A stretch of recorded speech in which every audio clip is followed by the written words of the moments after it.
Temos o artigo 147 do Código Penal, que seria o crime de ameaça, que a gente tem previsto aí, e que uma análise, uma interpretação dela no digital seria enviar uma mensagem, um e-mail, dizendo que vai matar a pessoa, ou causar-lhe algum mal, vou te pegar na saída, coisa desse tipo, que seria a detenção de 1 a 6 meses ou multa.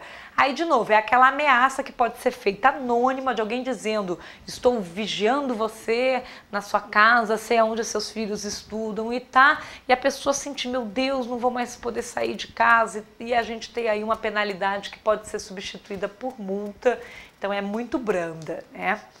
Nós temos o artigo 153, que seria no Código Penal divulgação de segredo, né? Aqui o segredo de uma forma geral não tem a ver necessariamente com sigilo profissional, que a gente já tratou.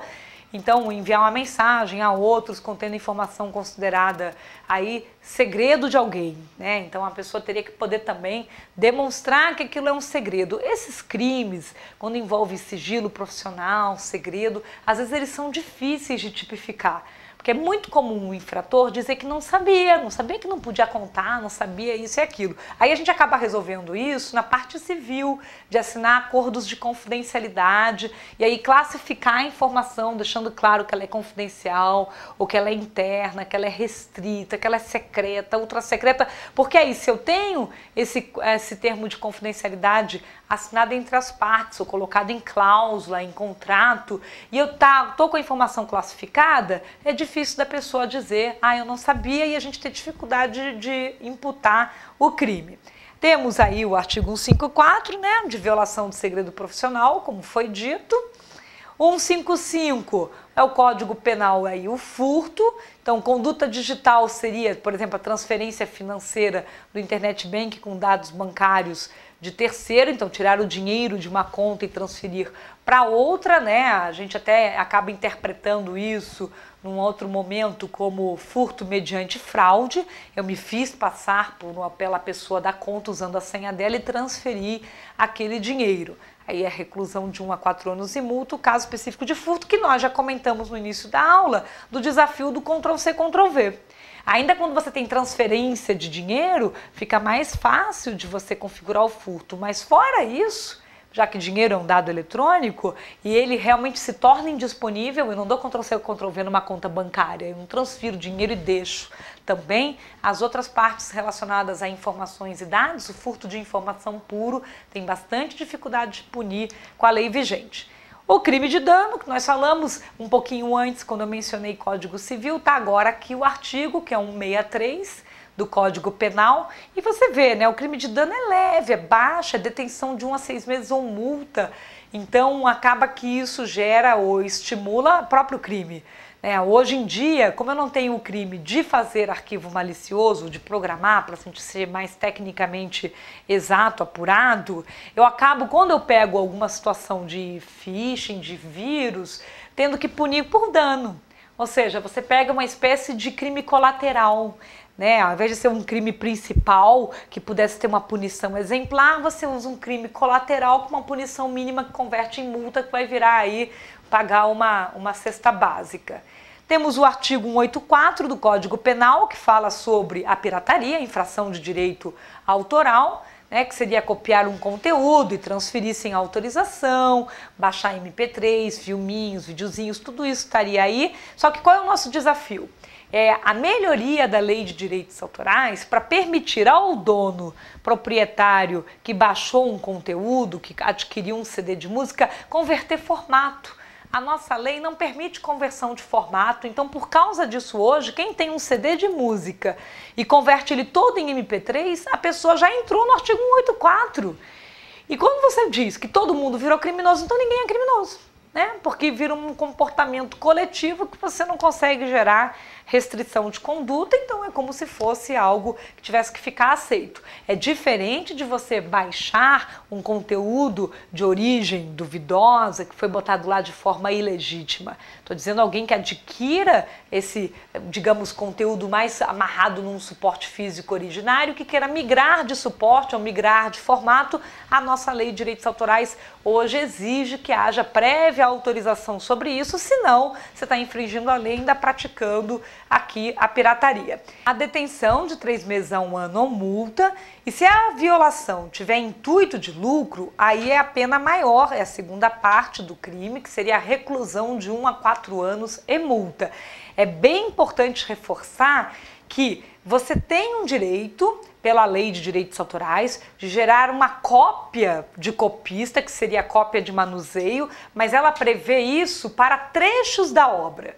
Então, se eu extrair trechos da obra para cópia de manuseio, eu estou dentro da lei. Se eu pegar a obra inteira, seja uma única música inteira, ou um CD de música inteiro, e eu fizer a transferência de formato e mídia dele inteiro, eu estaria ferindo a lei. Então, a cópia para copista é de trechos e isso pode. Eu, pessoalmente, entendo que aqui há necessidade de uma atualização da lei de direitos autorais e que já se pede, quer dizer, já é urgente esse tipo de discussão na nossa sociedade, até para evitar que, como a pessoa acaba se sentindo no direito de fazer isso com um CD de música, ela acaba sentindo que, putz, todo mundo copia tudo mesmo e pega tudo na internet, e você acabar gerando aí e inviabilizando todo um modelo de indústria de exploração de conteúdo e conhecimento, que é a grande indústria da sociedade da informação que a gente está vivendo hoje em dia. Mas como lidar com esse uso social do direito autoral, como delimitar melhor os direitos de quem adquire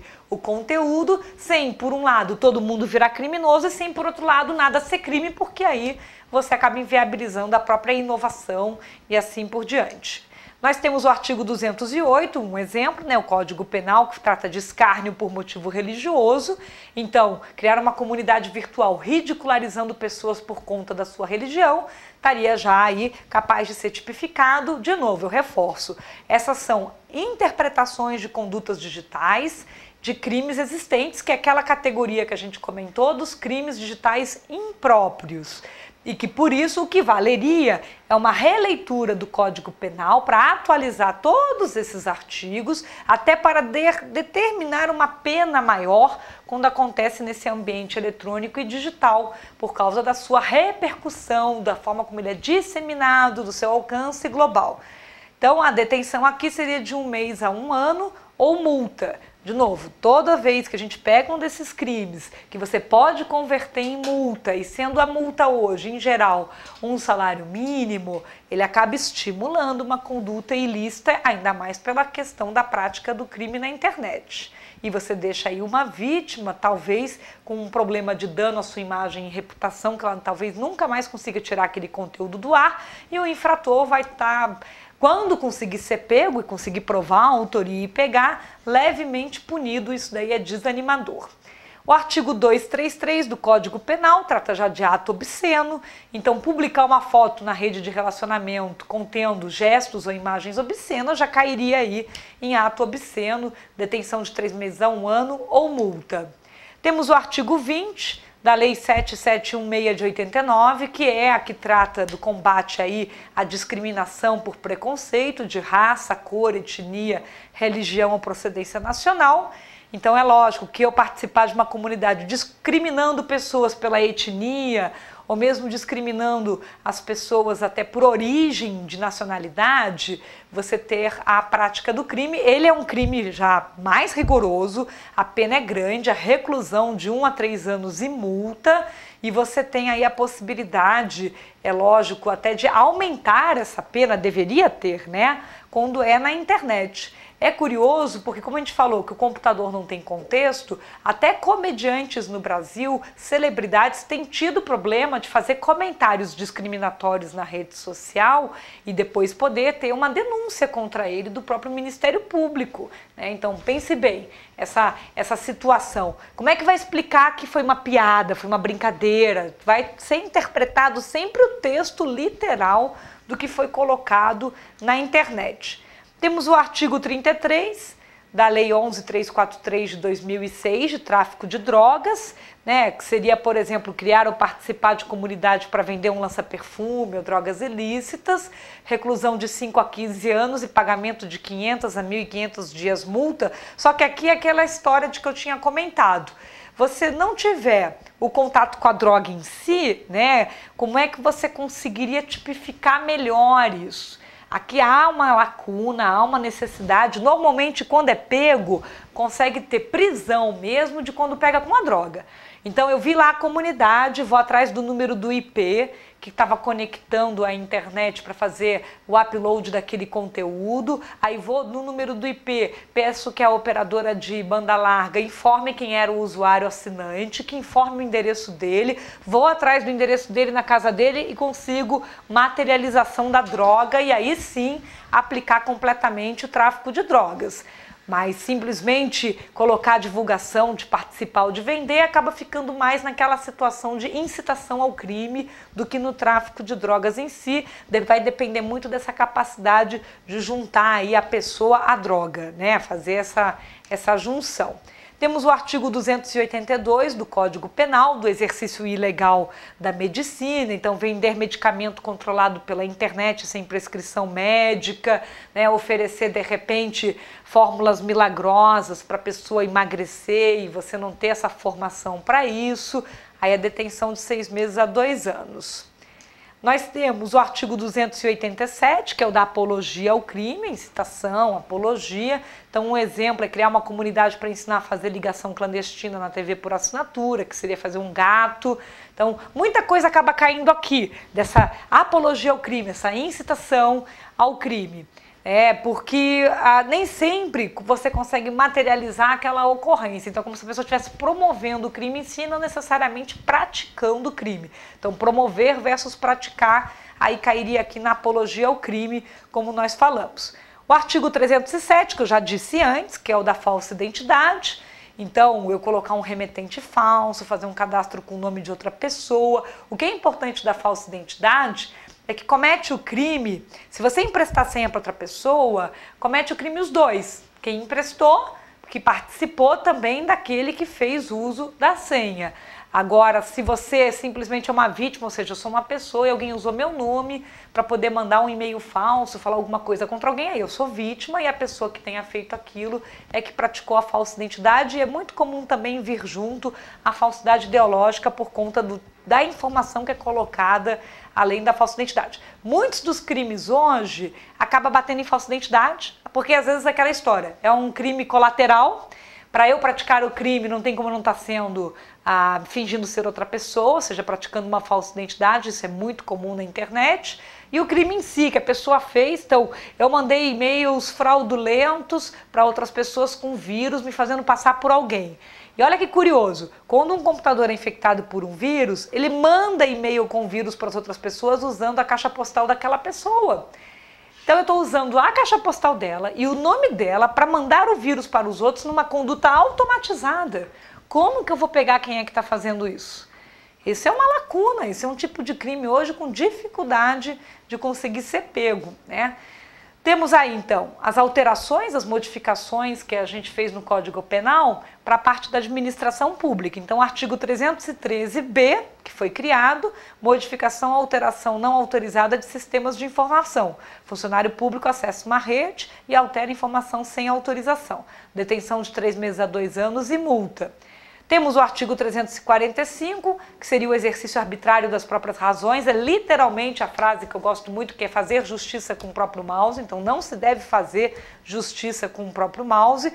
Então a pessoa pega, recebe um spam e manda um vírus para outra pessoa, então isso aí seria o exercício arbitrário das próprias razões. E que há tendência de crescer isso. Porque a partir do momento que a pessoa entende que ela é uma vítima digital na internet e que as autoridades não são rápidas para investigar e punir, ela vai resolver fazer por si própria. Então tem que ter um cuidado, inclusive aqui é um limite sutil que a gente pode dar em termos de tratamento até para legítima defesa. Porque existe um lado que é legítima defesa e outro que já começa o exercício arbitrário das próprias razões. Então, a legítima defesa tem todo um tratamento no Código Penal, pelo artigo 25, né, que é responder à ameaça real ou iminente, de forma imediata, proporcional. Então, se eu demorei, fiquei pensando, já virou premeditado, né? Não vira legítima defesa. Pensou, é premeditado. Legítima defesa é de momento. Então, quando você planeja até uma área de resposta a incidentes, de segurança de informação, é importante pontuar claramente a atividade do profissional para não ter uma interpretação de exercício arbitrário das próprias razões, para você conseguir se manter dentro da legítima defesa. Isso é super importante. Temos o artigo 50 da Lei das Contravenções Penais,